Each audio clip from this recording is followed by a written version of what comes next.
Hello, Dan Smith here, director. I'll be doing some audio commentary for this re-release of the movie.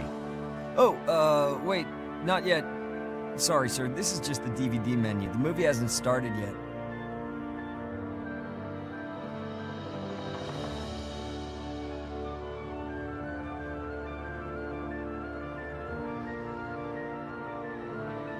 Well, I see you dug up the original movie poster. Oh boy, that takes me back. All right, we're gonna start the commentary track now.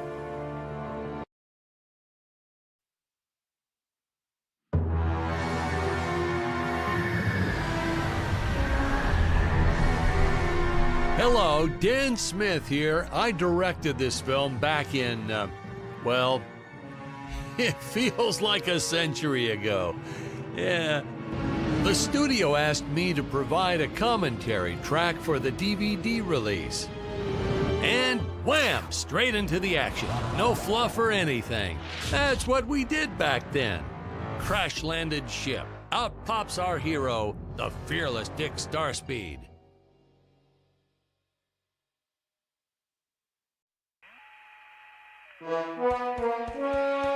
The ship's velocity reactor is damaged. I believe that I am stranded on an alien planet. Played, of course, by actor Jonathan Digby. Went on to some minor roles after this. Such a shame. I thought from day one this guy's got leading man written all over his face.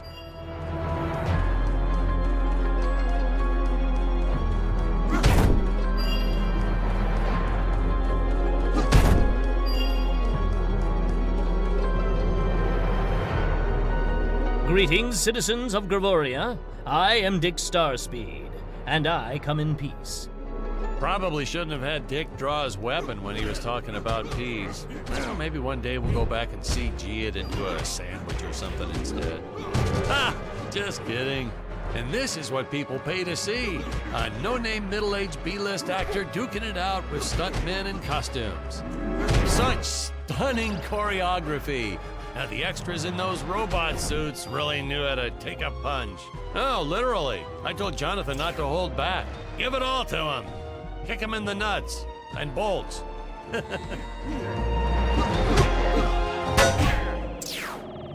Holy smokes!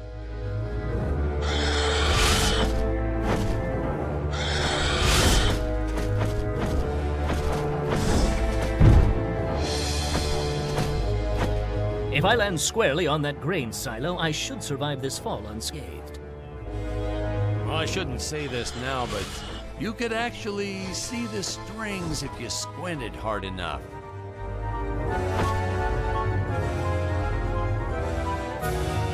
A screenwriting trick from back in the old days. You put a grain silo or some haystacks down and it solves all your gravity-related problems.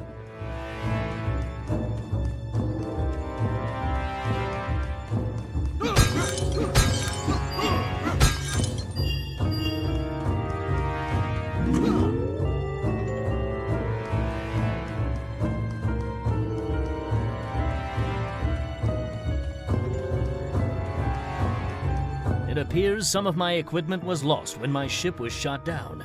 But what luck! This high-tech scanner reports that my ray gun is nearby.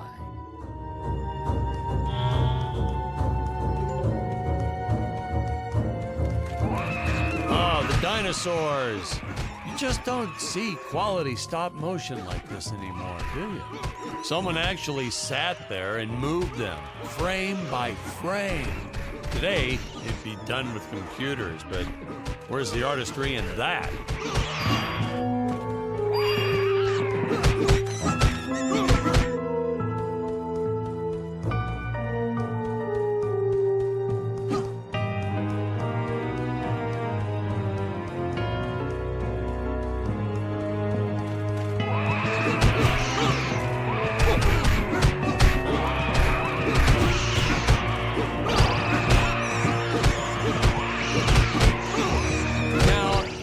The trees here look a little plastic.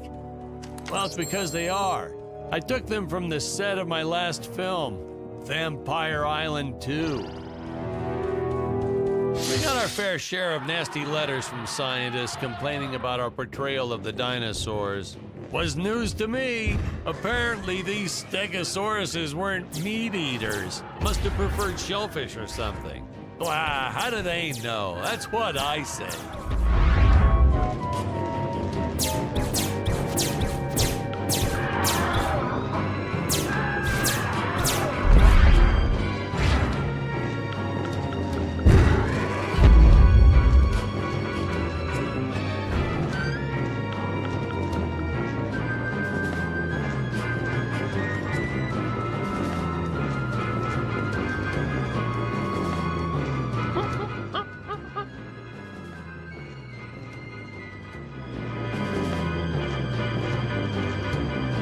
As usual, the local population is defenseless. That's where our hero steps in and saves the day.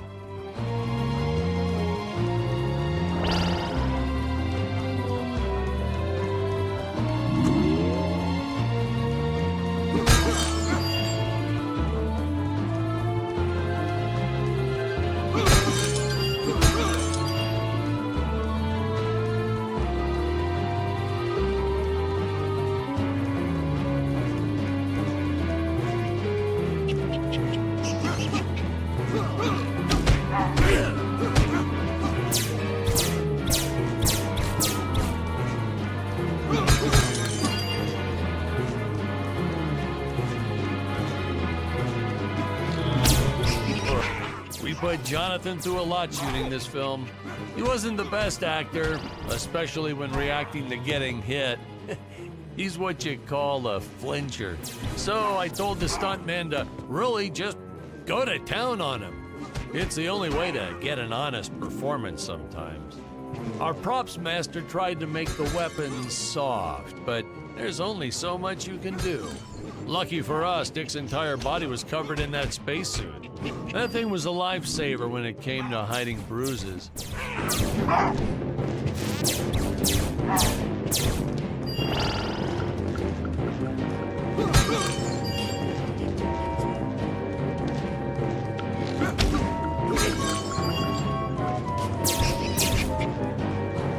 How curious. They dissolved into what appears to be gold.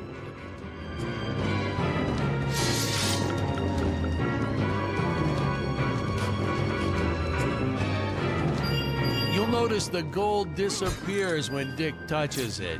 We had a deleted scene that explained he's actually teleporting it back to his ship. It's funny, no one ever questioned how Dick was able to walk around with an infinite amount of gold on him.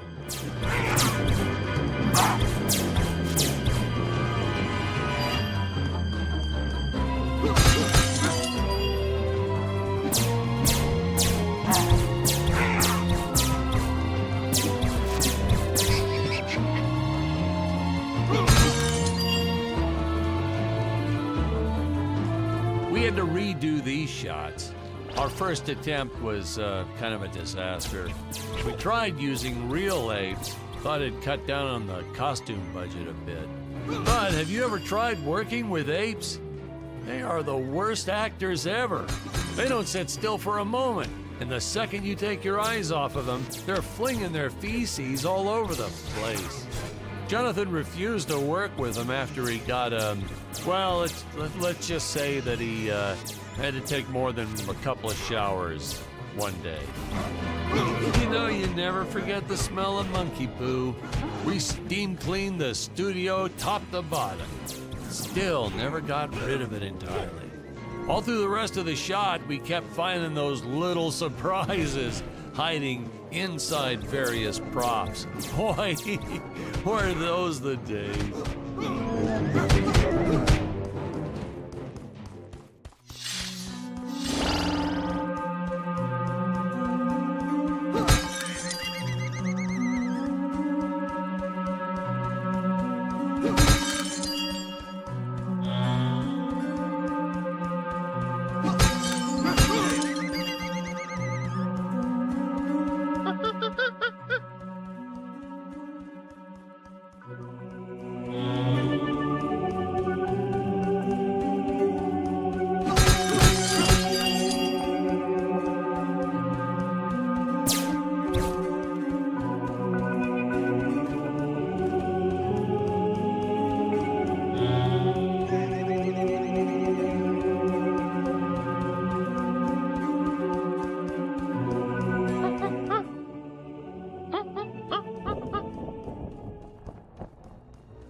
Some really top-notch stop-motion effects, huh? Unfortunately, we skimped on the Dick Starspeed puppet a little. The Earthman is not for you to eat, fiend! Oh, this was groundbreaking. We had the woman rescuing the man for once.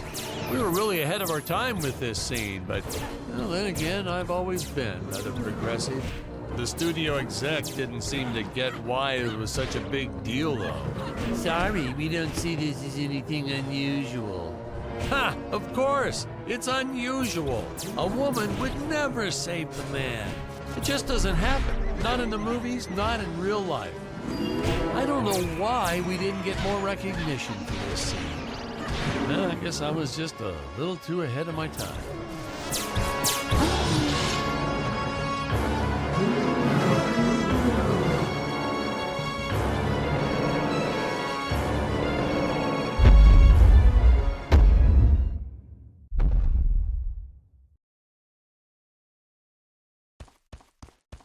We're supposed to be seeing Dick and Scarlett's first dialogue scene here.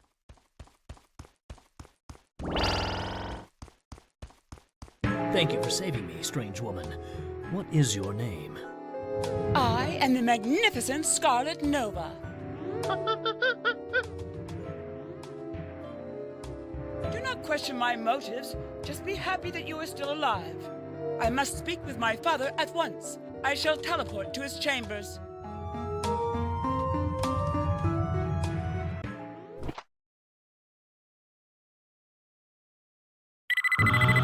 Huh? Where is this place? This is not my father's chambers. You have disobeyed me for the final time, Scarlet. Enjoy an eternity in the Tower of Eternal Solitude. For all eternity! Ha! The old fool did not notice I am wearing my jetpack. Booster usage. Jump. Wait. Wait. Use booster. Deadly fall.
The energy imps.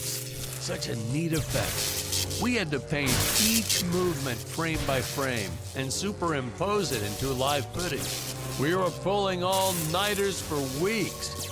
Well, when I said we, I meant the artist. I'm pretty much useless if I don't get a solid 10 hours a night.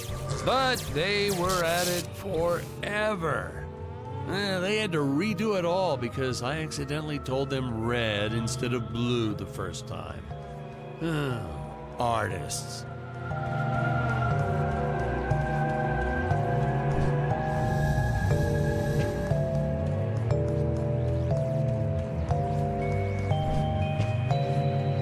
Curses! My father revoked my access to the teleport terminals. I shall only be able to utilize the ones I activate manually.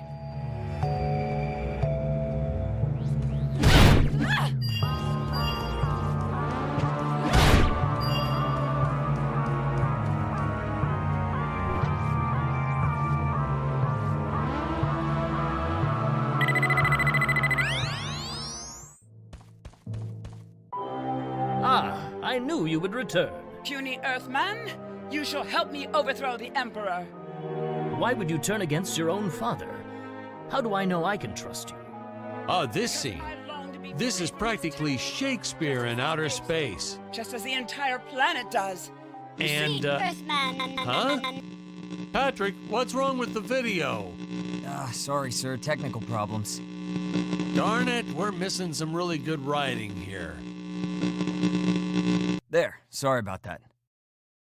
Well, we just passed right by her big scene. Basically, they agree to work together, but one must stay behind in the sleep chamber at all times. Should I rewind? Never mind, I'll continue from here.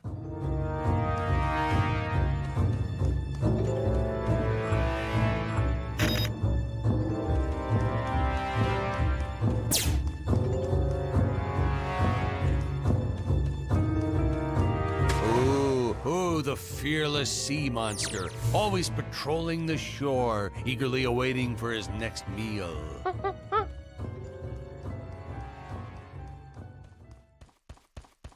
Oh, spoiler alert! Our heroes may or may not find a particular tool that will allow them to destroy those rock barriers later on in the film.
Right from the start, our budget was a little tight, even by standards back then.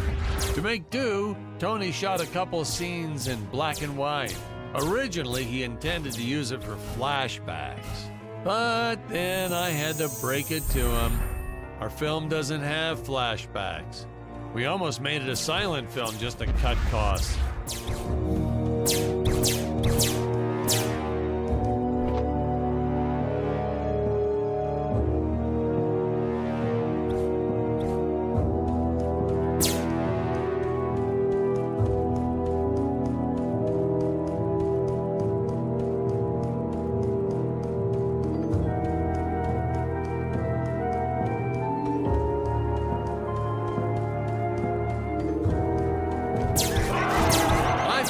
An absolute necessity we have a T-Rex in this film, but we got this Serato thing instead. Of course, I went through the whole production thinking it was a T-Rex because, really, who can tell the difference anyway?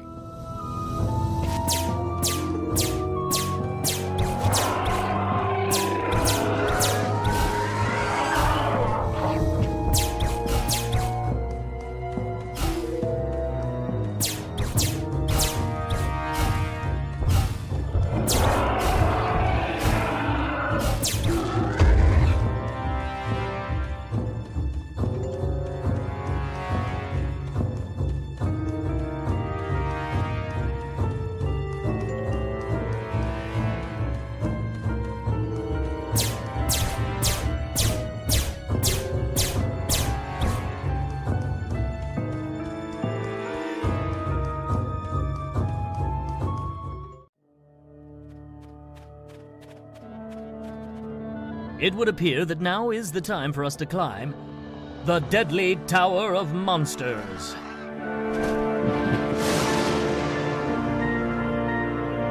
Good screenwriting 101.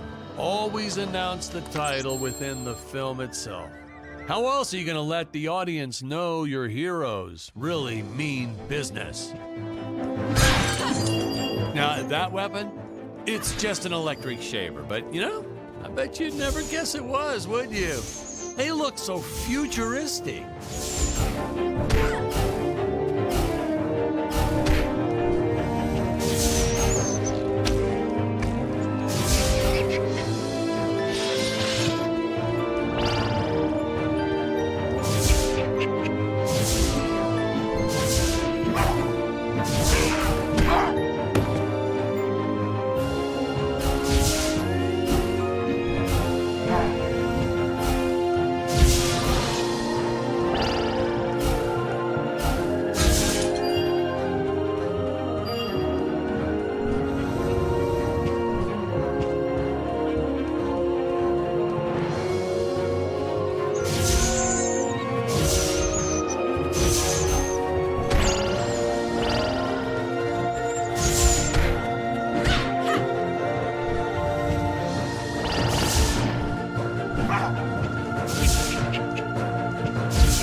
I could have made use of that one at some of our meetings with the studio. Oh, you'd like to see records of where our budget went to this month? Sure, let me get that for you right now. Foom, foom. Yeah.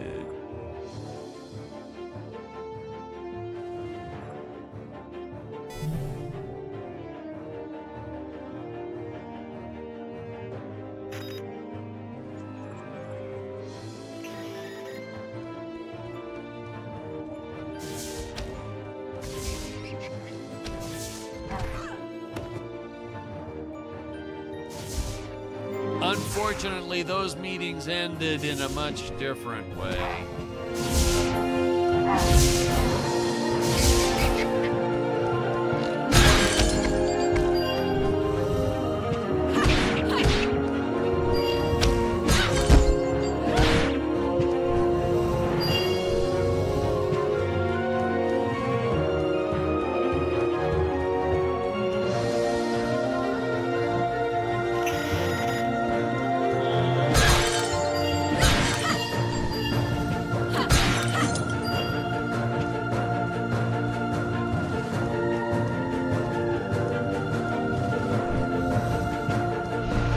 I know a taxidermist who helped us out with these bat creatures for real cheap.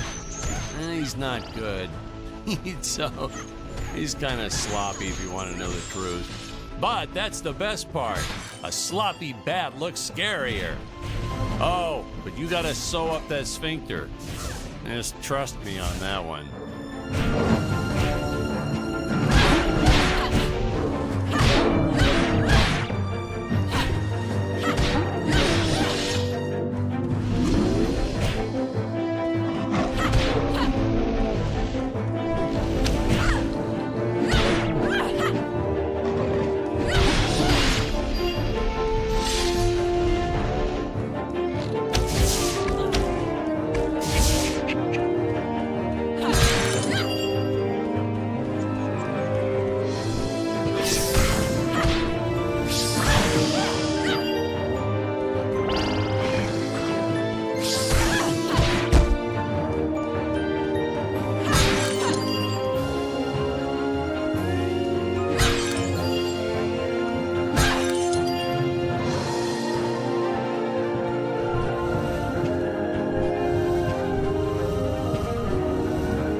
The squids.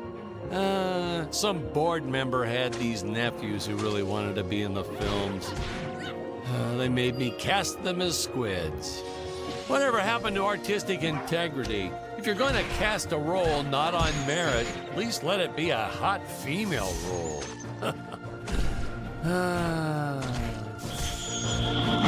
My effects team kept assuring me the strings wouldn't be visible in the final cut, but I could see them. No transparent nylon. This stuff will do the trick. Yeah, right. I swear, those darn strings is what made my hair go white.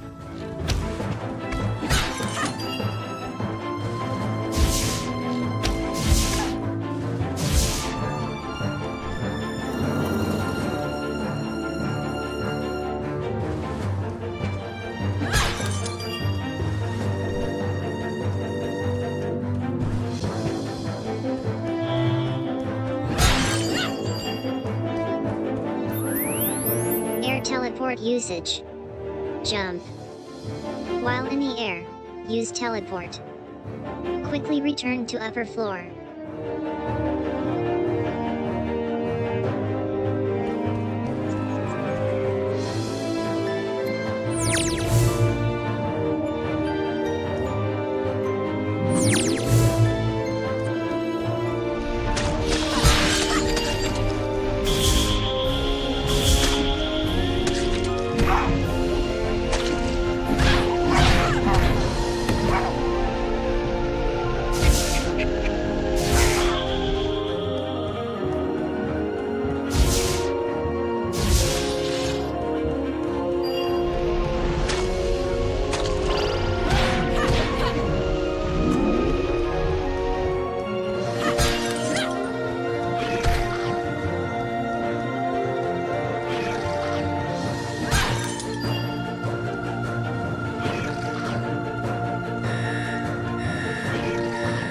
You don't want to miss a single minute of this scene. The nuclear ends.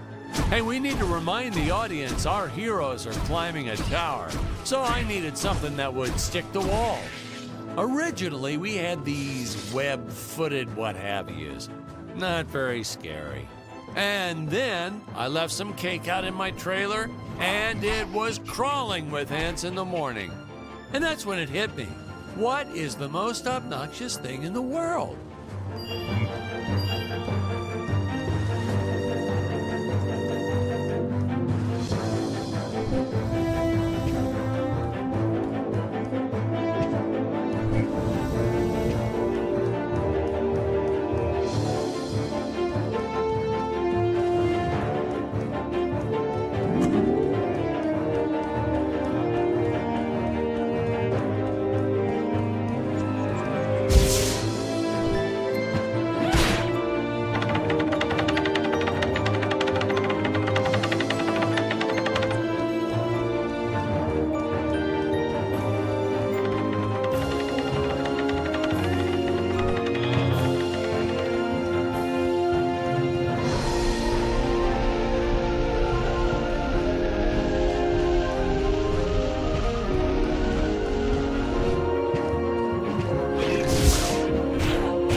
Oh no! This head belonged to my co-pilot robot. He was the most loyal companion in the galaxy. Dick. Malfunction. Dick. Malfunction. These Gravorians will pay dearly for this, my friend. Now, what's a space adventure film without a trusty robot sidekick, huh? Am I right? In the original draft, we had Dick and Scarlet team up with an alien from the planet's surface.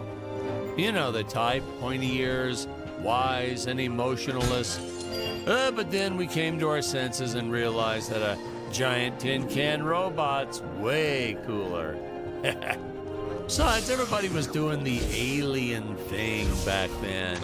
You know me, I'd rather be a trailblazer.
The insurance company made us install those safety guards after our actors fell off the set one too many times. Granted, they kept falling off even with the rails, but thanks to how the contract was laid out, we were no longer liable for their injuries.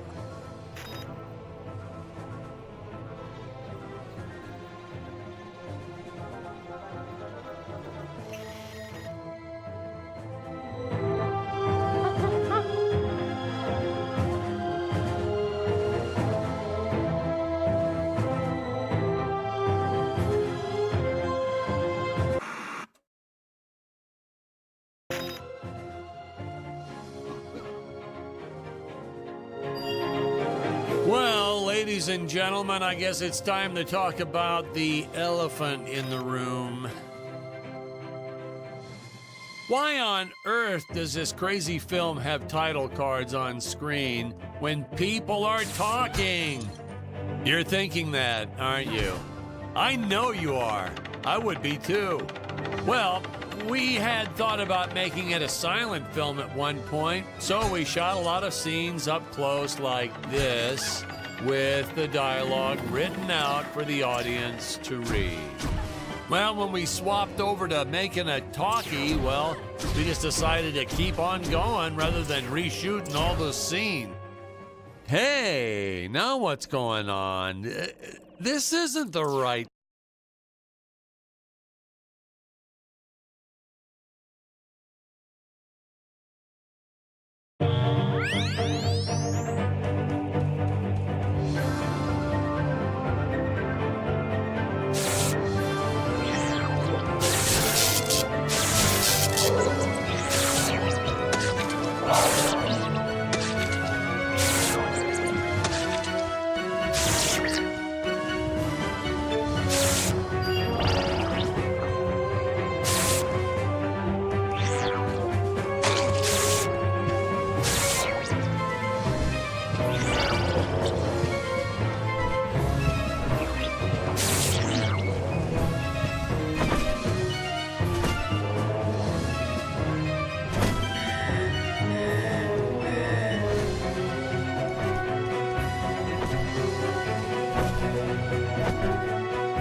nitpicking science community also complained about these Terra whatevers breathing fire.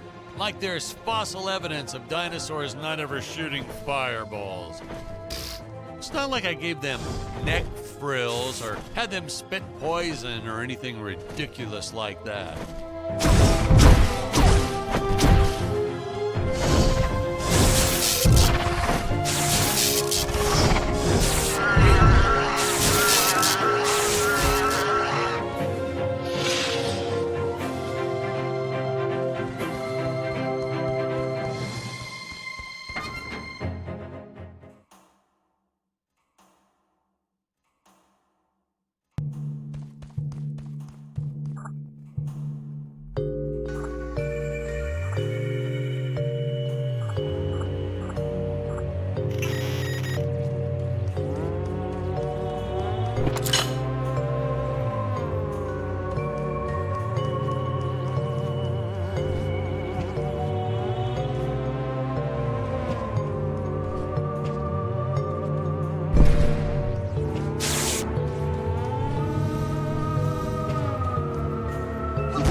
As luck would have it, the next lot to ours was filming some horror movie set in Transylvania. So we signed a soft contract with them to use their set after they wrapped for the day. And by that, I mean we kind of snuck in and filmed it real quick when no one was looking. I had my assistant Phyllis keep a lookout for the security guard.